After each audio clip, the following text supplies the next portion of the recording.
ሰላም ጤና ይስጥልኝ እንደምን አምሽታችኋል ውድ ተመልካቾቻችን ከአባይ ቴሌቪዥን የሚተላለፍላችሁ የለተሰኞ ግንቦት 10 ቀን 2018 አውደ ዜና ተጀምሯል። በምሽቱ የዜና ወጃችንን በርካታ ዘገባዎችን ወደ እናንተ እናደርሳለን። የቢዝነስና የምጣኔ ሀብት ዘገባችንም ሰዓቱን ጠብቆ ይቀርባል። ዜናዎችን እየመራው ሀና ፍስሐ ከእናንተ ጋር ቆይታ አድርጋለሁ። አብራችሁን ቆዩ። በመጀመሪያው ክፍለ ጊዜ የመረጃ ጥንቅር ሰዓታችን በውጭ አካላት ላይ ጥገኛ የሆነ መረጃ ሀገራዊ መሻታችንን ማሳካት አያስችለንም ሲሉ ጠቅላይ ሚኒስትር አብይ መግለጻቸውን፣ የአፍሪካ ቀንድ ጣፈንታ በቀጠና ምሁራን ውሳኔ ሰጪዎች ሊወሰን እንደሚገባ አፈጉባኤ ታገሰ ጫፎ ማሳሰባቸውን፣ ሻዕቢያ ከኢትዮጵያ መንግስት ጋር ደፍሮ ጦርነት የሚገጥምበት አቅም የለውም ሲሉ አቶ ጌታቸው ረዳ መናገራቸውን የተመለከቱ መረጃዎችን ወደ እናንተ እናደርሳቸዋለን። አብራችን ቆዩ። በውጭ አካላት ላይ ጥገኛ የሆነ መረጃ ሀገራዊ መሻታችንን ማሳካት አያስችለንም ሲሉ ጠቅላይ ሚኒስትር አብይ ገለጹ። በውጭ አካላት ላይ ጥገኛ የሆነ መረጃ ሀገራዊ መሻታችንን ማሳካት ስለማያስችል የራስን መረጃ በራስ አቅም መሰብሰብና መተንተን ወሳኝ ግብዓት ነው ሲሉ ጠቅላይ ሚኒስትር አብይ ገልጸዋል። የመረጃ ሉዓላዊነት ለፖሊሲ ነፃነት በሚል መሪ ሀሳብ ኢትዮጵያ በመረጃና በስታቲስቲክስ የሉዓላዊነት ጉዞ ላይ ያተኮረ ሀገራዊ ጉባኤ ዛሬ ግንቦት 10 ቀን 2018 ዓ.ም ተካሂዷል። ጠቅላይ ሚኒስትር አብይ አህመድ መረጃ ጠንካራ ሀገረ መንግስት የሚገነባበት ቁልፍ የሉዓላዊነት ምሰሶና የዚህ ዘመን ስትራቴጂያዊ ሀብት ነው ብለዋል። ጠቅላይ ሚኒስትር አብይ በማህበራዊ የትስስር ገጾች ባሰፈሩት መልእክትም በዘርፉ የተመዘገበው ድል በተበሰረበት ሀገራዊ ጉባኤና ኤግዚቢሽን ላይ ተገኝቼ የተመለከትኩት ምርታ እጅግ አስደሳች ነው ብለዋል። በውጭ አካላት ላይ ጥገኛ የሆነ መረጃ ሀገራዊ መሻታችንን ማሳካት አያስችለንም ያሉት ጠቅላይ ሚኒስትር አብይ የፖሊሲ ሉዓላዊነትን ለማረጋገጥ የራስን መረጃ በራስ አቅም መሰብሰብና መተንተን ወሳኝ ግብዓት መሆኑን ገልጸዋል። ጠቅላይ ሚኒስትር አብይ የመረጃ አሰባሰብና ትንተና ስራ በሀገር ልጆች እውቅና ክህሎት ሲከወን ማየት ታላቅ ሀገራዊ ኩራት መሆኑን ገልጸው የመረጃ ትኩረታችንን በቁጥር በሚገልጹ ውጤቶች ላይ ብቻ ሳይሆን ሰው ተኮር በሆኑና በዜጎች ሕይወት በሚታዩ ተጨባጭ ለውጦች ላይ መሆን አለበት ብለዋል። ጠንካራ ሀገረ መንግስት ለመገንባት ከሚያስፈልጉ ቁልፍ ጉዳዮች ውስጥ አንዱ ሉዓላዊነት ነው።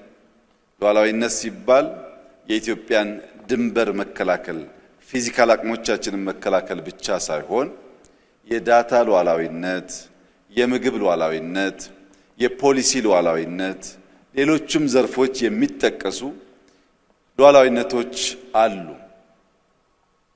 ለምሳሌ የፖሊሲ ሉዓላዊነትን ለማረጋገጥ ዳታ ሸምቶ ወይም ዳታ ተውሶ የፖሊሲ ሉዓላዊነትን ማረጋገጥ አይቻልም። ለማንኛውም ፖሊሲ ዋነኛው ግብዓት ዳታ ስለሆነ ስላለ ብቻ ሸምተን ወይም ስላገኘን ብቻ ተውሰን ፖሊሲን ብንቀርጽ ያ ፖሊሲ በተሟላ መንገድ የኛን መሻት፣ የኛን ፍላጎት፣ የኛን ትልም ሊያሳካ የሚችል ነው ብሎ መውሰድ ያስቸግራል።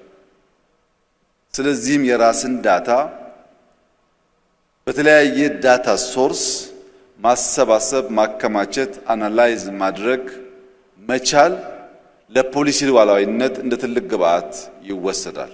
ጠቅላይ ሚኒስትር አብይ አክለውም ከሌሎች በሚገኝ መረጃ ላይ ሙሉ ለሙሉ መደገፍ የፖሊሲ ነፃነትን የሚያሳጣና ትክክለኛነቱ የሚያጠራጥር መሆኑን ገልጸው መረጃዋ ልክ እንደ ወርቅ ውድ የሀገር ሀብት መሆኑን ተናግረዋል።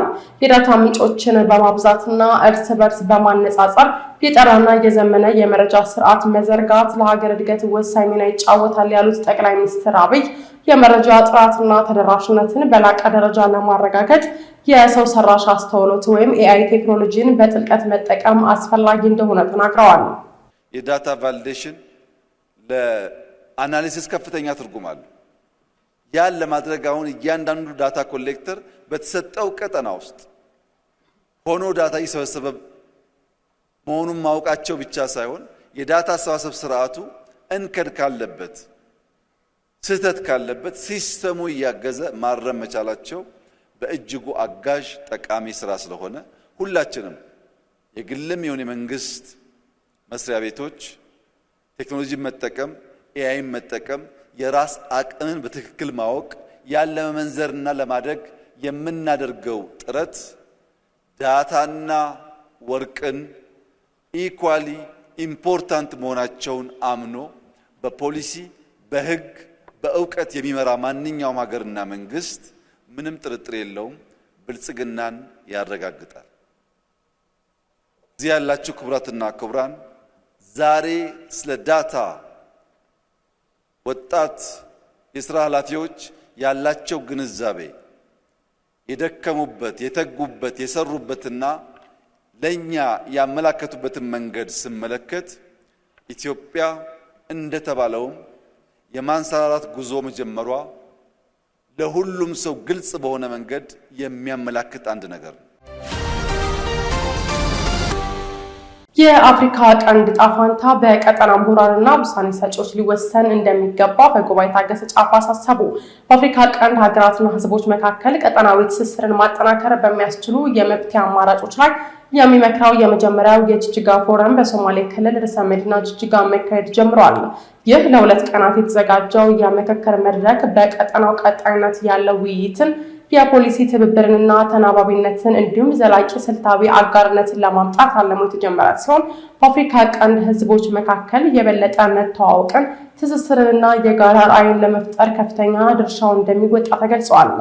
በመድረኩ መክፈቻ ላይ የተገኙት የህዝብ ተወካዮች ምክር ቤት አፈ ጉባኤ ታገሰ ጫፎ እንደገለጹት መድረኩ ሰላማዊና የተረጋጋ ቀጠናን ለመፍጠር የጋራ ኃላፊነት የሚወሰድበት ነው ብለዋል።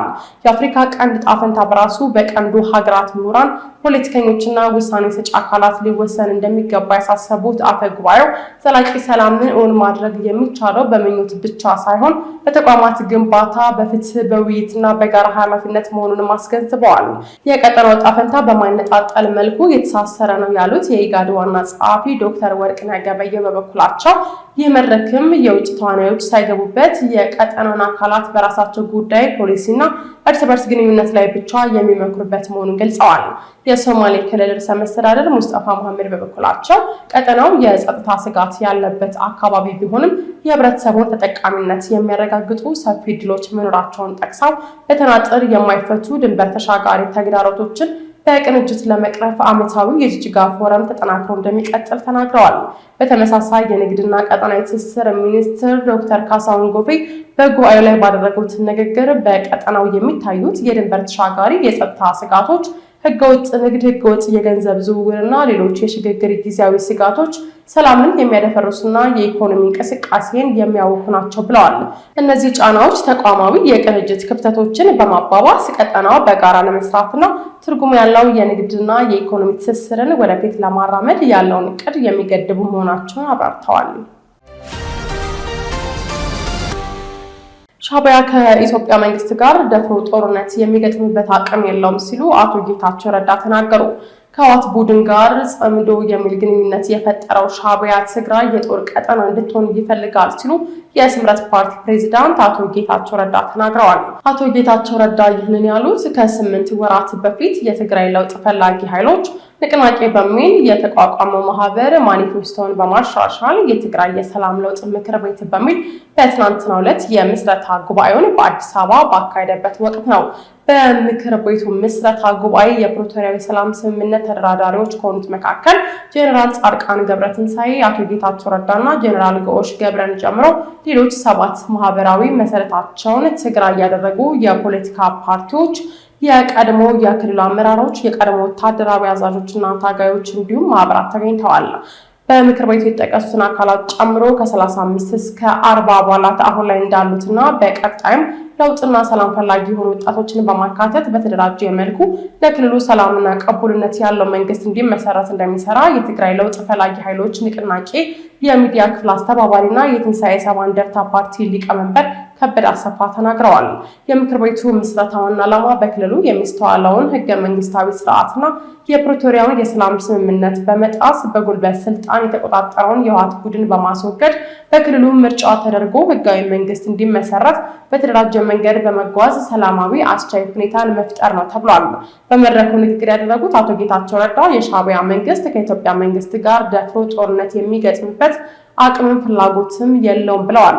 አክለውም ሻዕቢያ ፍላጎቱ ጦርነቱን ከራሱ ቀጠና አርቆ በትግራይ ምድር ማድረግ ነው ያሉ ሲሆን የፌዴራል መንግስቱ ግን ጦርነት የማድረግ ፍላጎት እንደሌለው እናውቃለን ሲሉ ገልጸዋል።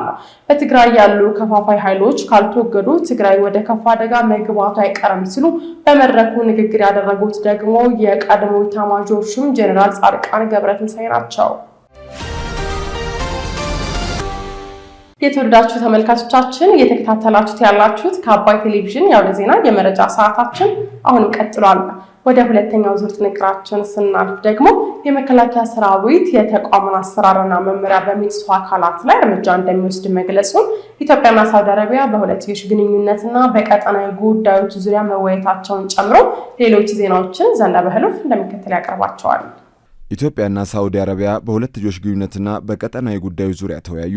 የኢትዮጵያ የውጭ ጉዳይ ሚኒስትር ዶክተር ጌዲዮን ጢሞቴዎስ የሳውዲ አረቢያ ምክትል የውጭ ጉዳይ ሚኒስትር ኢንጂነር ዋሊድ ኤል ኬሪጅን በጽህፈት ቤታቸው ተቀብለው አነጋግረዋል። በውይይታቸውም በሁለትዮሽ ግንኙነቶችና በጋራ ፍላጎት ላይ ባተኮሩ ቀጠናዊ ጉዳዮች ዙሪያ ሰፊ ምክክር አድርገዋል። በዚህ ወቅት የውጭ ጉዳይ ሚኒስትር ዶክተር ጌዲዮን እንደገለጹት ኢትዮጵያና ሳውዲ አረቢያ ዘላቂ በሆነ የህዝብ ለህዝብ ትስስር ላይ የተመሰረተ የረጅም ጊዜ ታሪካዊ ግንኙነት አላቸው። በሁለቱ ሀገራት መካከል ባለው ጠንካራ መስተጋብር ምክንያትም በብዙ የጋራ ጉዳዮች ላይ ተመሳሳይ አመለካከት እንዳላቸው ሚኒስትሩ ገልጸዋል። ሚኒስትሩ የሁለቱን ሀገራት ጥቅም ይበልጥ ለማስከበር ይህንን ግንኙነት ማጠናከር እንደሚያስፈልግ አጽንኦት ከመስጠታቸው በላይ በሳውዲ አረቢያ የሚኖሩ የኢትዮጵያን ዜጎችን ደህንነት የመጠበቅን አስፈላጊነት በማንሳት ለኢትዮጵያኑ ሰራተኞች ህጋዊ የስራ ዕድሎችን ማሳደግ እንደሚገባ አስገንዝበዋል። የሳውዲ አረቢያ ምክትል የውጭ ጉዳይ ሚኒስትር ኢንጂነር ዋሊድ ኤል ኬሪጂ በበኩላቸው ሳውዲ አረቢያ ከኢትዮጵያና ከህዝቦቿ ጋር ያላት የረጅም ጊዜ ታሪካዊ ግንኙነት ትልቅ ግምት የምትሰጠው መሆኑን በድጋሚ አረጋግጠዋል። ህጋዊ የሰራተኞች ስምሪት ለኢትዮጵያን ሰራተኞች አስተማማኝ የስራ ዕድልን ለማረጋገጥ ወሳኝ መሆኑን መግለጻቸውን የውጭ ጉዳይ ሚኒስቴር መረጃ ያመለክታል። ሁለቱ ወገኖች በቀጠናዊ ሰላምና ደህንነት ጉዳዮች ላይ ሀሳብ የተለዋወጡ ሲሆን በምክክሩ ወቅት በአፍሪካ ቀንድና በቀጠናው ላሉት የተለያዩ ግጭቶች ፖለቲካዊ መፍትሄ ለማግኘት ብቸኛውና አስተማማኝ መንገድ ውይይት ብቻ መሆኑን በአጽንኦት ገልጸዋል። የመከላከያ ሰራዊት የተቋሙን አሰራርና መመሪያ በሚጥሱ አካላት ላይ እርምጃ እንደሚወስድ ገለጸ።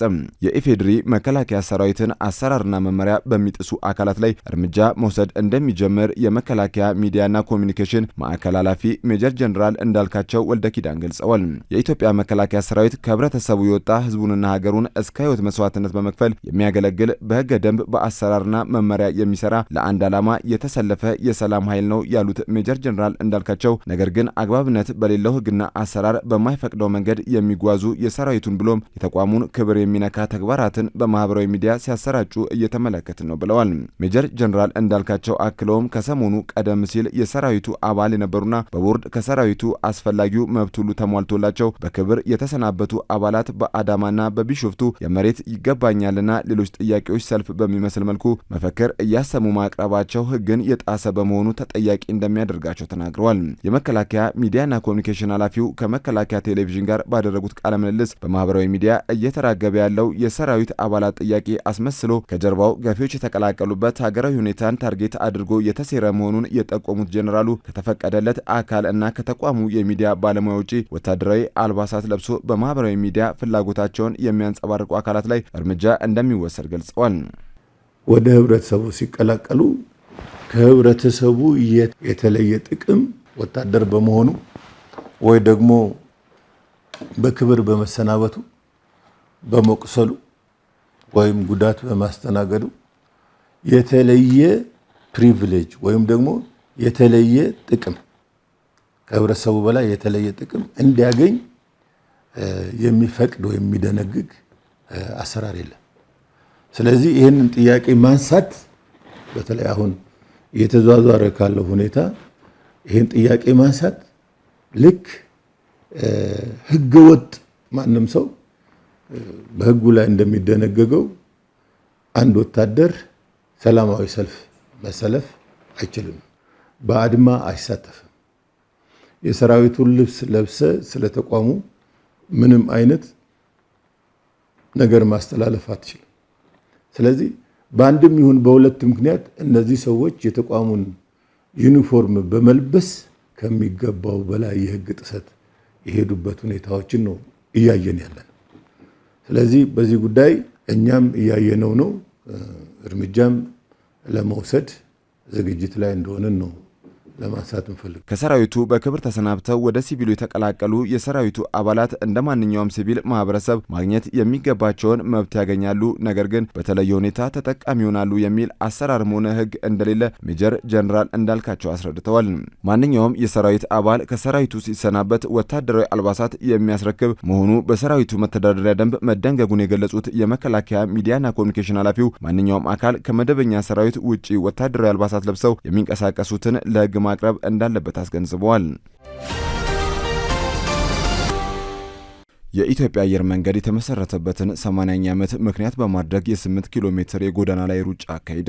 የኢትዮጵያ አየር መንገድ የተመሰረተበትን 80ኛ ዓመት በዓል አስመልክቶ የ8 ኪሎ ሜትር የጎዳና ላይ ሩጫ ትናንት ግንቦት 9 ቀን 2018 ዓ.ም አካሂዷል። በዚሁ መርሃ ግብር ላይ የተገኙት የኢትዮጵያ አየር መንገድ ግሩፕ ዋና ስራ አስፈጻሚ አቶ መስፍን ጣሰው የጎዳና ላይ ሩጫው ዓላማ የአየር መንገዱን የረዥም ጊዜ ታሪክና አስተማማኝ አገልግሎት በስፖርታዊ እንቅስቃሴ ማክበር እንደሆነ ተናግረዋል። አክለውም አየር መንገዱ ላሳለፋቸው ስኬቶች አሻራቸውን ላሳረፉትና አሁንም ከአየር መንገዱ ጋር እየሰሩ ላሉ አካላት ለማመስገን ያለመ መሆኑን ተናግረዋል።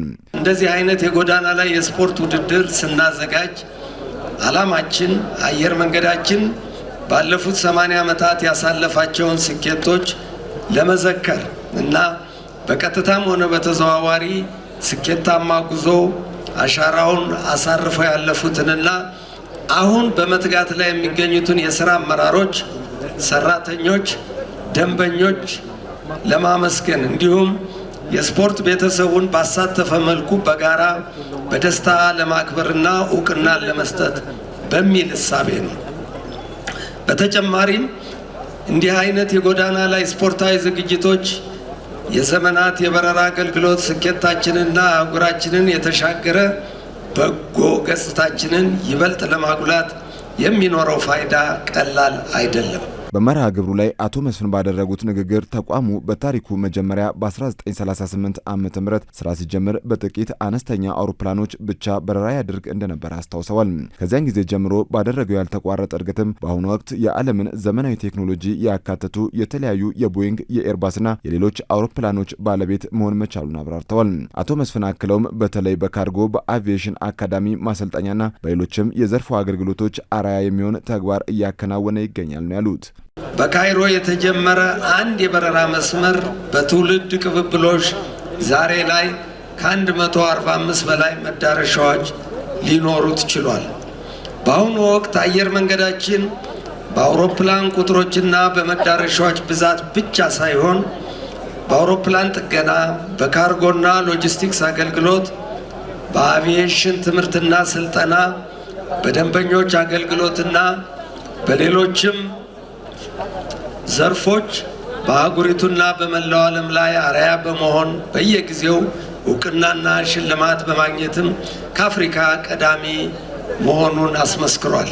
መነሻውን ከሳር ቤት በማድረግ በቦሌ ዓለም አቀፍ አውሮፕላን ማረፊያ ማጠናቀቂያውን ያደረገው በዚህ ጎዳና ላይ ሩጫ ውድድር የኢትዮጵያ አትሌቲክስ ፌዴሬሽን ፕሬዝዳንት ኮማንደር ስለሺ ስህንን ጨምሮ የአየር መንገዱ የሥራ ኃላፊዎች እና ጥሪ የተደረገላቸው እንግዶች ተገኝተዋል።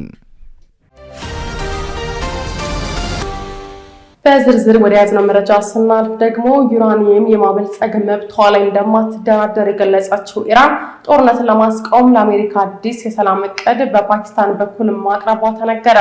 የኢራን ዩራኒየም የማበልጸግ መብት ድርድር የሚደረግበት ወይም ከአቋም ፈቀቅ የሚባልበት ጉዳይ እንዳልሆነ በሀገሪቱ የውጭ ጉዳይ ሚኒስትር ቃል አቀባይ በኩል ተናግራለች። ኢራን ጦርነቱን ለማስቆም አሜሪካ ላቀረበችው ሐሳብ በአስታራቂዋ ፓኪስታን በኩል ምላሽ መላኳም ተገልጿል። ዝርዝሩን ዘርፏል ሀብታሙ እንደሚከተል ያቀርበዋል። ዩራኒየም የማበልጸግ መብቷ ላይ እንደማትደራደር የገለጸችው ኢራን ጦርነትን ለማቆም ለአሜሪካ አዲስ የሰላም እቅድ በፓኪስታን በኩል ማቅረቧ ተነገረም። ኢራን ዩራኒየም የማበልጸግ መብቷ ላይ እንደማትደራደር ወይም ከአቋሟ ፈቀቅ እንደማትል ገልጻ ጦርነቱን ለማቆም ለአሜሪካ አዲስ የሰላም እቅድ በፓኪስታን በኩል ማቅረቧ ተነግሯል። የኢራን ዩራኒየም የማበልጸግ መብት ድርድር የሚደረግበት ወይም ከአቋም ፈቀቅ የሚባልበት ጉዳይ እንዳልሆነ በአገሪቱ የውጭ ጉዳይ ሚኒስትር ቃል አቀባይ በኩል አስታውቃለች። ቃል አቀባዩ እስማኤል ባጊ ዛሬ ሰኞ በሰጡት ጋዜጣዊ መግለጫ ጦርነቱን ለመቋጨት በፓኪስታን አማካኝነት የሚደረገው ንግግር መቀጠሉን ገልጸዋል። ኢራን ባለ 14 ነጥብ የስምምነት እቅድ ወደ አሜሪካ ልካ እንደነበር ያስታወሱት ቃል አቀባዩ ዋሽንግተንም ሆነ ቴህራን በእቅዱ ላይ የራሳቸውን ሀሳብ ማንሳታቸውንም ተናግረዋል። የአሜሪካውን ወገን ይህ ባለ 14 ነጥብ እቅድ ውድቅ መደረጉን ባለፈው ሳምንት በይፋ ቢያስታውቁም ያቀረቧቸው ነጥቦችና የማስተካከያ አስተያየቶች ዝርዝር ግን በፓኪስታን አማካኝነት ደርሶናልም ብለዋል። እቅዳችንን በላክን ማግስት ከሌላኛው ወገን የቀረቡ ተከታታይ እቅዶቻችን ደርሰውናል። እቅዶቹ ባለፉት ጥቂት ቀናት ውስጥ የተገመገሙ ሲሆኑ የኛም ምላሽ ቀርቧል ሲሉም ገልጸውታል። በፓኪስታን አማካኝነት የሚደረገው ድርድር ቀጥሏል ሲሉም ንግግሩን የማስጀመሪያ ሂደቱ ያለበትንም አስረድተዋል። ይህም ቢሆን ኢራን ግን ዩራኒየም የማበልጸግ መብቷ ለድርድር እንደማታቀርብም አስገንዝበዋል። በእርግጠኝነት መናገር የሚቻለው ዩራኒየም የማበልጸግ መብት ልንደራደርበት ወይም ከአቋም ፈቀቅ የምንልበት ጉዳይ አይደለም በማለትም ጠቁመዋል። ኢራን ዩራኒየም ለማበልጸግ ያላት መብት የኒውክሌር መሳሪያዎች ለማስፋፋት በተፈረመው ስምምነት መሰረት እውቅና የተሰጠው ነው ሲሉም ገልጸዋል። እንደ ቃል አቀባዩ ገለጻ ኢራን የምትፈልጋቸው የድርድር ነጥቦች በግልጽ መቀመጣቸውን አስታውቀዋል። እንዳይንቀሳቀሱ የታገዱ የኢራን ሀብቶች መለቀቅን በማሳየነት ያነሱት ቃል አቀባዩ እናንተ እኛ ለድርድር ያስቀመጥነውን ቅድመ ሁኔታ እንደሆነ ትናገራላችሁ፣ እኛ የመብት ጥያቄ እንደሆነ እንናገራለን ሲሉም ገልጸዋል። በመካከለኛው ምስራቅ የሚካሄዱ ጦርነት ያስቆማል የተባለው ኢራን ያቀረበችውን አዲስ እቅድ ፓኪስታን ለአሜሪካ መስጠቷን ምንጮች ለሮይተርስ ተናግረዋል። በሁለቱ ሀገራት መካከል እየተካሄደ ያለው የሰላም ድርድር ውጤት ሳያገኝ በእንጥልጥል ባለበት ወቅት ዛሬ ሰኞ ነው ፓኪስታን የኢራንን አዲስ እቅድ ለአሜሪካም ያቀረበችው። ምንጮቹ በሁለቱ ሀገራት መካከል ያለውን ልዩነት በዚህኛው የሰላም እቅድ ማጥበብ ይቻል እንደሆነ ተጠይቀው ጊዜ የለንም ብለዋል። አክሎም ሁለቱ ሀገራት የሚፈልጉትን በየጊዜው ይቀያይራሉ በማለት ከስምምነት ያልተደረሰበትን ምክንያትም ጠቅሰዋል። የኢራን የውጭ ጉዳይ ሚኒስትር ቃል አቀባይ በሰጡት ጋዜጣዊ መግለጫ ላይ ቴህራን ለቀረበላት የውሳኔ ሀሳብ የሰጠችው ምላሽ በአስታራቂዋ ፓኪስታን በኩል ለአሜሪካ ወገን እንዲደርስ ተደርጓል ማለታቸውን ታስኒም የተባለው የዜና ወኪል ዘግቦታል። ዋሽንግተንና ቴህራን ላለፉት 6 ሳምንታት የነበረውን ውጊያ በአብዛኛው ባስቆመው የተኩስ አቁም ስምምነት መሃል ባለፉት ሳምንታት በርካታ የውሳኔ ሀሳቦችን የተለዋወጡ ቢሆንም በፓኪስታን አጋዥነት የሚካሄደው ንግግር ግን መክኖም ቀርቷል። ዶናልድ ትራምፕም የተኩስ አቁም ስምምነቱ በህይወት ድጋፍ ላይ ነው የሚገኘው ሲሉ መናገራቸውም አይዘነጋም። ቃል አቀባዩ እንደገለጹት ከሆነ የኢራን ጥያቄዎች በውጭ ሀገር የታገዱ የኢራን ሀብቶች እንዲለቀቁና የተጣሉባት ማዕቀቦች እንዲነሱ የሚሉትን ያካትታል። አክሎም የተነሱት ነጥቦች በየደረጃው በተካሄዱት ድርድሮች ሁሉ በኢራን የድርድር ቡድን በጽናት የተሟገቱላቸው የኢራን ጥያቄዎች ናቸው በማለትም ገልጸዋል። የኢራን የዜና ወኪል ፋርስ እሁድለት እንደዘገበው ዋሽንግተን 5 ነጥቦችን የያዘ ዝርዝር ያቀረበች ሲሆን ይህም አሜሪካ ጠባጫሪነቷን የምታቆመው ቴህራን መደበኛ የሰላም ድርድር ውስጥ ስትገባ ብቻ መሆኑን በግልጽ እያሳየም ነው። በተጨማሪም ዝርዝሩ ኢራን አንድ የኒውክሌር ጣቢያ ብቻ በስራ ላይ እንድታቆይና በከፍተኛ ደረጃ የበለጸገውን የዩራኒየም ክምችቷን ለዩናይትድ ስቴትስ አሳልፋ እንድትሰጥ የሚል ጥያቄን አካቷል ሲል ደግሞ አልጀዚራ ዘግቦታል።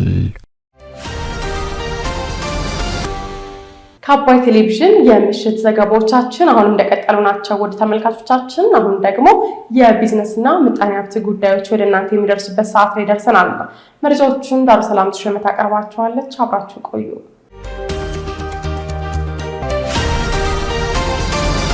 ጉድ ቤቢ ዳይፐር ለ6ኛ ጊዜ ባካሄደው የህፃናት የዳዴ ውድድር ለአሸናፊዎች የገንዘብና የቁሳቁስ ሽልማት አበረከተ። ክሊን ማቴሪያል ኤንድ ቻይልድ ሄልዝ ሰፕላይስ ማኑፋክቸሪንግ ኃላፊነቱ የተወሰነ የግል ማህበር በስሩ ባለው ጉድ ቤቢ ዳይፐር በኩል የህፃናት የዳዴ ውድድር በጎልፍ ክለብ አካሂዷል። ጉድ ቤቢ ዳይፐር ባሳለፍነው ቅዳሜ ግንቦት 8 ቀን 2018 ባካሄደው የዳዴ ውድድር ህፃናትና ወላጆች የተለያዩ ውድድሮችን በመሳተፍ ሽልማት ተበርክቶላቸዋል። ዝግጅቱን አስመልክቶ የክሊን ማቴሪያል ኤንድ ቻይልድ ሄልዝ ሰፕላይስ ማኑፋክቸሪንግ ማኔጂንግ ዳይሬክተር ኸይሪያ አህመድ ለአባይ ቴሌቪዥን በሰጡት ቃል መርሃ ግብሩ ከተጠቃሚዎች ወይም ደንበኞች ጋር በቀጥታ ለመገናኘት እድል ፈጥሮልናል ያሉ ሲሆን ከጥራት ከዋጋ እንዲሁም ከተለያዩ ጉዳዮች አንጻር ሀሳቦችን ከመቀበል ጀምሮ ቤተሰባዊ ቅርርብን እንደሚፈጥርላቸውም ነግረውናል። ከተጠቃሚዎች ለሚቀርቡ የዋጋ ጭማሪ ጥያቄዎች ተገቢውን ምላሽ እየሰጠንና የገበያን ሁኔታ ሚዛን እየጠበቅን እንጓዛለን ሲሉም ማኔጂንግ ዳይሬክተሯ ገልጸዋል።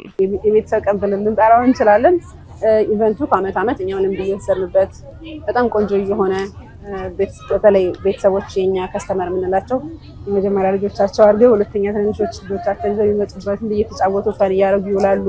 ስናክ አለን ምናምን እንጫወታለን። ሞር ኦፍ ፈን ጊዜ ነውና ለኛ እያገኘንበት ያለነው ነገር ምንድነው? ኢንጌጅመንቱ ትውውቁ ዳይሬክትሊ ከተጠቃሚዎች ጋር አምራቾች የመገናኛ እድላችን በጣም ጠባብ ነው። ራሳችን ሼት ሆነን እንዴት አላዘጋጀን በስተቀር ብዙ ጊዜ ልትገናኝ አትችልም። ነጋዴ ያለ ከዛ ከነጋዴው ቀጥሎ ደግሞ ወይ ሆልሴለሮች አሉ፣ ከዛ ሪቴለሮች አሉ። ሩቅ ነን ትንሽና እንደዚህ በግላጭ የምናገኝበት አጋጣሚ ብዙ የለንም። ይሄ ጥሩ አጋጣሚ ነው። ኮሜንት ይሰጡናል። አንዳንድ ጥራት ላይ ኮሜንት ይሰጡናል። ከመልስ ካለን እኛ መልስ እናደርጋለን። ጀስቲፋይ አጋጥሞን ችግር አጋጥሞን ከነበረ ምናምን እንነግራቸዋለን። ፕራይስ ላይ ኮሜንት ይሰጡናል። እሱን ለማስረዳት እንሞክራለን። ብቻ ተጠቃሚ ከራሱ አንዳንዶቹ ጥሩ ነው ልጆች እሱን ብቻ ነው የሚጠቀሙት። ከዛ ውጭ በጠቀም ብቻ ዳይሬክትሊ ፊድባክ እናገኝበታለን። ከዛ ደግሞ እንደዚህ ጥሩ የሆነ የቤተሰባዊነት ስሜት ፈጥሮናል። የጉድ ቤቢ ዳይፐር ሴልስ ማናጀር ግሩምነሽ ተክሉ በበኩላቸው ዝግጅቱ ላለፉት 6 ዓመታት ከዓመት ዓመት እየተሻሻለና እየሰፋ መምጣቱን ጠቅሰው በርካቶች ለመሳተፍ እንደሚመዘገቡና የደንበኞቻቸውን ፍላጎት ለማሟላትም በቀጣይ ሰፋ ያለ ፕሮግራም እንደሚኖርም ተናግረዋል። ጉድ ቤቢ ዳይፐር በሚታወቅበት የጥራት ደረጃ ከደንበኞቹ ጋር ተማምኖ ለመቀጠል እንደሚሰራም ሴልስ ማናጀሯ ገልጸዋል። ወላጆች በጣም ብዙ ሰው ነው ሊመዘገብ የሚደውለው። ያው በሚዲያ የምንለቀው በቲክቶከሮች በራሳችን ገጾች ነው የምንለቀው። በተለያየ ብራንድ አምባሳደሯም ሰላም ተስፋ ያለች እሷም ትለቃለች። እንትኑ በዛ ነው እየለቀቀን እንትን የምንለው እና በጣም ብዙ ሰው ነው እንትን የሚለው ለመሳተፍ ፍላጎት የሚያሳየው። ግን ያው እኛ እያልን አሁን አድጓል ከነበረው ከዛሬ 6 ዓመት ጀምሮ ከነበረው አሁን በጣም እየተቀየረ ነው የመጣው። አሁን ደግሞ ከዚህ በለጠ ሰፋ አድርገን ትልቅ ፕሮግራም እናዘጋጃለን። ጥሩ ጊዜ የቤተሰብ ጊዜ ከጉድ ቤቢ ጋር እንደሚያሳልፉ ተስፋ አደርጋለሁ። በጉድ ቤቢ ዳይፐር የህፃናት የዳዴ ውድድር እንዲሁም የአባቶች ዳይፐር የመቀየር ውድድር አሸናፊ የሆኑት ተወዳዳሪዎች የገንዘብና የዳይፐር የመንፈቅና የወራት ጥቅል ከድርጅቱ የብራንድ አምባሳደር ተዋናይት ሰላም ተስፋይና ከድርጅቱ አመራሮች እጅም ተቀብለዋል።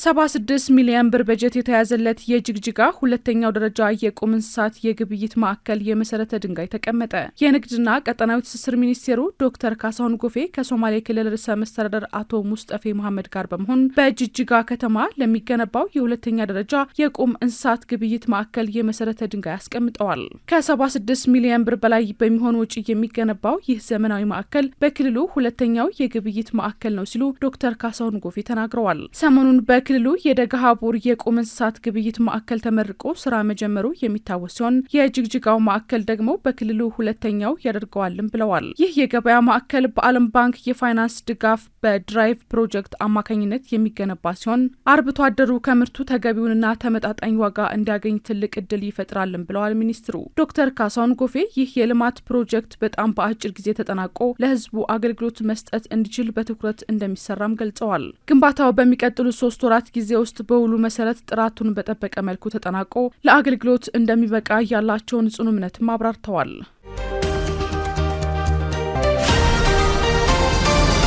ከአገልግሎት ውጭ ሆኖ የቆየው የጣና በለስ ስኳር ፋብሪካ ምርት ወደ ማምረት መግባቱ ተገለጸ። የጣና በለስ ስኳር ፋብሪካ ከረጅም ጊዜ የምርት ማቆም በኋላ ወደ ማምረት የገባ መሆኑ በዛሬው ዕለት ይፋ ሆኗል። ፋብሪካው በርካታ ማሽነሪዎች የሚንቀሳቀሱበትና ሰፊ የእርሻ ኢንቨስትመንት የሚከናወንበት ዘርፈ ብዙ ጥቅም የሚሰጥ መሆኑም ተገልጿል። ከፋብሪካው የተገኘው መረጃ እንደሚያመለክተው በሙሉ አቅሙ ወደ ስራ ሲገባ ከ24000 ሄክታር በላይ መሬት ያለማል፣ እንዲሁም በቀን ከ12000 ኩንታል በላይ ስኳርም ያመርታል ተብሏል። ለዚህ ሁሉ የስራ እንቅስቃሴም ከ23000 በላይ ዜጎችን በቋሚና በጊዜያዊነት በመቅጠር ሰፊ የስራ ዕድል የመፍጠር አቅም ያለው ግዙፍ ፕሮጀክት መሆኑን አሳውቋል። የጣና በለስ ስኳር ፋብሪካ ዋና ስራ አስኪያጅ ባይነሳኝ ዘሪሁን ለአሚኮ እንደተናገሩት በአሁኑ ወቅት ፋብሪካው ዳግም ወደ ምርት መሸጋገሩን ተከትሎ የሰራተኛ እጥረትም አጋጥሟል። ፋብሪካው በቀጣይ ውጤታማ ስራ ለማከናወን በፊት ከነበረው ሰራተኛ በተጨማሪም አዲስ 5000 ሰራተኞችን እንደሚፈልግም አስታውቋል።